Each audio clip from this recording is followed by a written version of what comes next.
ओम नमो भगवते वासुदेवाय। अब तक श्रीमद् भागवत कथा के 10वें स्कंद के 29 अध्याय हम आपको सुना चुके हैं। आज 30वां अध्याय। श्री शुकदेव जी बोले, हे राजन, जब श्री कृष्णचंद्र जी राधिका जी के साथ रासमंडल से अलोप हो गए तब गोपियों का आनंद स्वप्न के समान भंग हो गया। उस समय सब गोपियां व्याकुल होकर आपस में इस तरह कहने लगी, हे आली, अभी अभी तो श्री नटवर नागर हमारे साथ रास कर रहे थे, परंतु देखते ही देखते कहाँ अदृश्य हो गए। एक गोपी जो श्री कृष्णचंद्र जी के अलोप हो जाने से बहुत व्याकुल थी, इस प्रकार बोली, हे आली, अभी वे मेरे गले में बाहें डाले हुए थे। यदि तुमने उनको जाते देखा तो मुझे बता दो। तब दूसरी गोपी ने, जो श्री मदन मोहन जी के विरह में उससे भी अधिक व्याकुल थी, यह उत्तर दिया, अरे सखी, यदि मैं उन्हें देख लेती तो जाने ही क्यों देती। ना जाने हमसे ऐसा कौन सा अपराध हो गया जो वे हमें अकेली छोड़कर इस तरह चले गए। इस भांति सब ब्रजबालाएं अपना अपना दुख एक दूसरे से कहती थी। जब सब गोपियां बहुत अधीर हुईं तो वे इस प्रकार कहने लगी, हे प्राण प्यारे, हम तुम्हारे ऊपर अपना तन मन न्योछावर कर चुकी हैं, अतः हमें शीघ्रतापूर्वक दर्शन देकर कृतार्थ करें।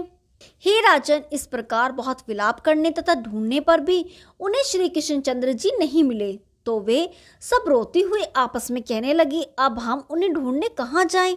उसी समय एक सखी कह उठी, हे आली, इस वन में जितने वृक्ष तथा पशु पक्षी हैं वे सब ऋषि मुनि तथा देवता हैं। श्री रसिक बिहारी जी की लीलाओं को देखने के लिए ही इन्होंने ब्रज में जन्म लिया है। इन्होंने हमारे प्राण प्यारों को अवश्य ही देखा होगा। यह सुनकर सब गोपियां पागल के समान वृक्षों तथा पशुओं से श्री मुरली मनोहर का पता इधर उधर पूछती हुई कहने लगी, हे मौसी कदम आदि वृक्षों, तुम यह बताओ कि क्या तुमने हमारे श्री कृष्णचंद्र जी को कहीं जाते देखा है। दूसरी सखी बोली, हे कचनार और चंपा के वृक्ष, तुमने कहीं श्री मुरली मनोहर को देखा हो तो हमें बता दो। तीसरी ने कहा, हे तुलसी, तुम श्री श्याम सुंदर को बहुत प्रिय हो, उन्हें तुम अत्यंत ही प्रिय हो, तुम्हें उनका पता अवश्य मालूम होगा। चौथी बोली, हे अनार, तेरे दांत खिल खिल कर हंस रहे हैं, इससे मालूम होता है कि तूने मदन मोहन प्यारे को अवश्य देखा है। पांचवी ने कहा, हे कदली, यदि तूने उन्हें देखा हो तो हमें बता दे। छठवीं बोली, हे अशोक, तेरा नाम अशोक इसलिए है कि तू पराए शोक को दूर करता है, अतः तू हमारा भी शोक दूर कर दे। हम सब श्री श्याम सुंदर के विरह में डूबी हैं, यदि तूने उन्हें देखा हो तो हमें बता दे। इस प्रकार सर्वत्र पूछते फिरने पर भी जब उनका कोई पता ना मिला तो वे सब गोपियां अत्यंत व्याकुल हो विलाप करने लगी। उस समय एक गोपी ने एक स्थान पर श्री श्याम सुंदर का चरण चिन्ह देखकर सबको बताया। उसी चरण चिन्ह को आधार बनाकर जब गोपियां आगे बढ़ी तो उन्हें कुछ दूरी पर एक स्त्री का चरण चिन्ह और दिखाई दिया। उस चिन्ह को देखकर वे आपस में कहने लगी, नारी चिन्ह प्रगटे अब प्यारी, इकले गए न कुंज बिहारी, पियत एकांत प्रीति रस प्यारी, कौन सुहाग उदय भयो भारो। हे सखी, राधा उन्हें बहुत प्यारी है, इसलिए वे उसे ले गए हैं। राधा ने पूर्व जन्म में शिव पार्वती का बड़ा तप किया था, इसीलिए अब इस जन्म में उनके साथ रहकर अकेली ही आनंद पाती है। यह सुनकर एक दूसरी से ने कहा, हे आली, श्री कन्हैया जी का ध्यान धरने वाला प्राणी मुक्ति प्राप्त करता है, परंतु राधा की समानता वह भी नहीं कर सकता, क्योंकि वह श्री कृष्णचंद्र जी के गले में बाहें डालकर अपना जीवन धन्य बनाती है। इस प्रकार वार्तालाप करती हुई वे जब कुछ दूर और बढ़ी तो उन्होंने देखा कि श्री राधा रानी के चरण चिन्ह लुप्त हो गए हैं। इस समय परस्पर सबने यह कहा कि आली, ऐसा ज्ञात होता है कि इस स्थान से आगे श्री मुरली मनोहर राधा जी को गोद में उठाकर ले गए हैं। कुछ देर और आगे चलकर घास के कारण जब उन्हें कोई चरण चिन्ह दिखाई नहीं दिया तो वे बहुत व्याकुल हुई। जिस समय वे विलाप करती हुई इधर उधर घूम रही थी, उस समय एक स्थान पर उन्होंने मुलायम पत्तों का बिछोना तथा उसके ऊपर पड़ा हुआ फूलों का ढेर देखा। उसे पहचानकर एक गोपी ने कहा, हे आली, हमारे चित्तौड़ ने यहाँ बैठकर राधा रानी का श्रृंगार करने के पश्चात उनकी चोटी को फूलों से गूंथा है उस समय राधा रानी को जब उनका मुखरान्वित दिखाई नहीं दिया होगा, तब उसने अपने आरसी को अपने सामने कर लिया होगा ताकि वह श्याम सुंदर की छवि देखती रहे। कुछ देर आगे जाकर उन्होंने यह देखा कि राधा रानी वन में अकेली खड़ी रो रो कर इस प्रकार कह रही थी, हे प्राण प्यारे, तुम मुझे इस रात्रि में के समय में वन में अकेली छोड़कर कहाँ चले गए हो? मैं इस अंधेरी रात में भयभीत हो रही हूँ। वहाँ राधा रानी को खड़ी देखकर सब गोपियों को बड़ी प्रसन्नता हुई। सभी गोपियां दौड़कर उनके गले से जा लगी और बार बार यह पूछने लगी कि हमारे प्राण प्यारे श्री कृष्णचंद्र जी कहाँ चले गए हैं। सखियों की यह बात सुनकर राधा रानी ठंडी श्वास लेकर इस प्रकार कहने लगी, हे सखियों, निष्ठुर श्री श्याम सुंदर का पता तुम मुझसे क्या पूछती हो? मुझे तो खुद ही यह मालूम नहीं है कि वह मुझे छोड़कर कहाँ चले गए हैं।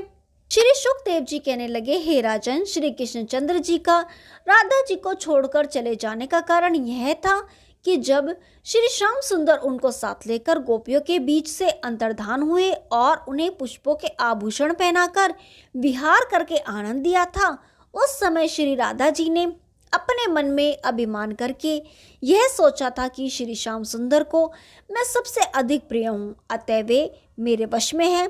उन्होंने केवल मेरे साथ विहार करने के निमित्त ही रास विलास की रचना की थी, इसीलिए मुझे वे वहाँ से यहाँ एकांत में लेकर चले आए हैं। यह सोचकर राधा जी ने श्री नंदनंदन से कहा, हे प्राण वल्लभ, अब भी कितनी दूर और चलना है, क्योंकि रास में नाचने और मार्ग में चलने के कारण मेरे पांव दुखने लगे हैं, इसलिए तुम मुझे अपने कंधे पर बिठा कर ले चलो। राधा के ऐसे वचन सुनकर प्रभु ने यह जान लिया कि अब राधा को भी अभिमान आ गया है, इसलिए अब शीघ्र ही इसका भी अभिमान दूर कर देना चाहिए। ऐसा निश्चय करके श्री श्याम सुंदर ने नीचे बैठाकर मुस्कुराते हुए उनसे कहा, अच्छा तो आओ, तुम मेरे कंधे पर बैठ जाओ।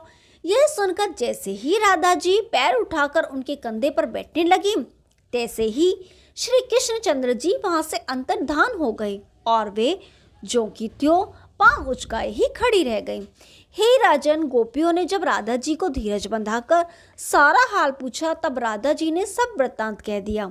तत्पश्चात समस्त गोपियां श्री श्याम सुंदर के वियोग से व्याकुल होकर विलाप करके यह कहने लगी, हे मनमोहन, आपके बिना देखिए हमारे प्राण निकल जाएंगे, इसलिए आप कृपा करके शीघ्र ही हमें अपना चंद्रमुख दिखलाइए। उसी समय एक चतुर सखी यह बोल उठी, हे सखियों, इस तरह आंसू बहाने और दौड़ भाग करने से काम नहीं चलेगा। कृष्णचंद्र जी जब स्वयं दया करेंगे तभी हम उनके दर्शन प्राप्त कर सकेंगे, इसलिए हम सबको चाहिए कि एक स्थान पर बैठकर उनका गुणगान करें। मैं विश्वास दिलाती हूँ कि ऐसा करने से प्रभु अवश्य ही हम विरहियों से मिलेंगे। ऐसा सोचकर समस्त गोपियां उसी स्थान पर आईं जहां श्री कृष्ण जी अंतर्धान हुए थे। वे उस रास मंडल की ओर देखती हुई कहने लगी, हे मनमोहन, जब से तुमने पृथ्वी पर अवतार लिया है तब से बराबर हमारी आप रक्षा करते रहे हो, फिर क्या कारण है जो आज तुमने इतनी कठोर धारणा कर ली है? यद्यपि तुम्हें हमारे प्राण नहीं लेने हैं तो हमारे ऊपर गिरी गोवर्धन को ही क्यों न रख दिया। इतनी बात कहकर गोपियों ने योग माया को, जो अपनी इच्छा से बहुत से रूप रख सकती थी, उसे अपने साथ लेकर आपस में श्री बाल गोविंद जी की बाल लीलाओं का अभिनय प्रारंभ कर दिया। गोपियों ने दान लीला, चीर हरण आदि अनेकों लीलाएं की। तत्पश्चात कुछ गोपी तो यमला अर्जुन, अघासुर, वकासुर, वत्सासुर, तृणाव्रत आदि बनी और एक गोपी ने श्री कृष्ण बनकर उन सबको मारा। तदुपरांत उन्होंने काली दमन, गोवर्धन आदि के चरित्र किए। हे राजन, श्री मुंडी मनोहर के बाल चरित्रों की लीलाओं में वे गोपियां ऐसी शुद्ध हो गई कि उन्हें अपने देह के वस्त्रों की भी सुध नहीं रही। ओम नमो भगवते वासुदेवाय। 30वां अध्याय समाप्त हुआ। अब 31वां अध्याय। श्री शुकदेव जी कहने लगे, हे परीक्षित, जब गोपियों का चित्त कुछ स्थिर हुआ तो वे श्री यमुना तट पर बैठकर ये कहने लगी, हे प्राणनाथ, जब से तुमने ब्रज में जन्म लिया है तभी से हमको तुमने नित्य नए सुखों का अनुभव कराया है। हे मनमोहन, जब से हमने आपकी यह माधुरी मूर्ति के दर्शन किए हैं तभी से हम केवल आपको ही अपना सर्वश्रेष्ठ समझती हैं। फिर आप हमें वन में इस प्रकार रोती छोड़कर कहाँ छिपे हो? अतः आप शीघ्र ही प्रकट होकर हमें अपना दर्शन दे, हमारा दुख दूर कीजिए। यदि आपको हमें अपने वियोग में मारना ही था तो फिर कंस के दैत्य और इंद्र के भारी कोप से हमारी रक्षा क्यों की? हम जो आपके प्रति ऐसे कठोर वचन कह रही हैं, इनसे आपको हमारे मन की दशा अच्छी तरह विदित हो सकती है। इसी क्षण एक दूसरी सखी सबको सुनाते हुए बोली, हे सखियों सुनो, हमारे चिच्चोर का एक नाम दीनदयालु भी है, इसलिए उन्हें प्रसन्न करने के लिए तो उनकी स्तुति करना ही उचित है। यह सुनकर समस्त ब्रजबालाएं इस तरह कहने लगी, हे दीनबंधु, आप केवल नंद यशोदा के पुत्र ही नहीं हैं, आपने पृथ्वी का भार उतारने के लिए अवतार धारण किया है। हे प्राणनाथ, हमें बड़ा आश्चर्य लग रहा है कि जब आप हम अबलाओं के साथ ऐसा व्यवहार करके हमारे प्राण ले रहे हैं तो दूसरे भक्त आपको क्या समझेंगे? हे श्याम सुंदर, जिस समय हम आपकी बातों का स्मरण करती हैं तो उस समय हमारा चित्त ठिकाने नहीं रहता। हे प्रभु, जिस समय आप गो चराने के लिए वन में जाते हैं उस समय आपके लौटने के समय तक के 4 पहर हम 4 युगों के समान प्रतीत होते हैं तथा संध्या समय आपका दर्शन प्राप्त करके हम सुखी होते हैं। हे जगदीश्वर, ब्रह्मा शिव आदि आपके चरण कमलों का ध्यान निरंतर करते हैं, उन्हीं चरणों का दर्शन देकर आप हमारी इच्छा पूर्ण कीजिए। हे मनमोहन, जब आपके विरह में हमारे प्राण निकल जाएंगे तब बाद में आप हमें अमृत पिलाकर क्या कीजिएगा? हे मुरली मनोहर, अब तक हम आपके दर्शन की अभिलाषा में ही अपने प्राण बचाए हुए हैं, सो आप शीघ्र ही प्रकट होकर हमें जीवन दान दीजिए। हे स्वामी, रात्रि के समय स्त्रियों को अकेली कोई नहीं छोड़ता, हमें भी अपने चरणों से पृथक मत कीजिए। हे प्रभु, संसार में आपका नाम गोपीनाथ प्रसिद्ध हो चुका है, अतः अब आप अपने नाम की लज्जा रखिए। आप अपने शरीर के श्याम रंग के समान अपने हृदय को भी काला क्यों बना रहे हैं? आपको ढूंढते हुए हमारे पांवों में कांटे चुभ रहे हैं, फिर भी आपको हमारे ऊपर दया नहीं आती। हे बजेंद्र, हमें अपने दुख पाने की भी उतनी चिंता नहीं है जितनी रात्रि को भागते समय आपके चरण कमलों में कांटे चुभने का अनुभव करके हो रही है। हे मनमोहन, आपके चरणों में जो कांटे चुभे होंगे वे हमारे हृदय में कसक रहे हैं।